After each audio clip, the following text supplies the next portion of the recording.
Johnny Johnson, I don't know if anybody knows about him. He's an international NASA. Started the Texas Assessment of Academic Readiness.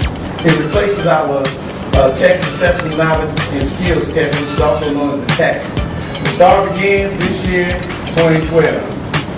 New assessment program for grades 3 through 8 and high school. Yeah, I think I've been pleasantly surprised with some of the things that my kids have been doing and showing me.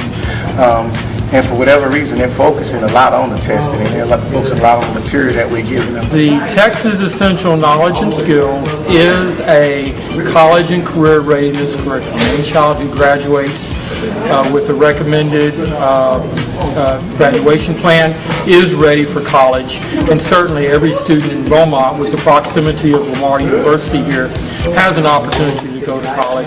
That's just such an outstanding opportunity. I wouldn't want our Beaumont students not to recognize it, and certainly not to throw it away. Get it in class, guys, you're going to have to retain it. So that means that we're going to have to go home, we're going to have to put those 360s down, and we're going to have to open up those books, we're going to have to take better notes, we're going to have to ask those questions in class. Remember what I said, closed mouths don't get what?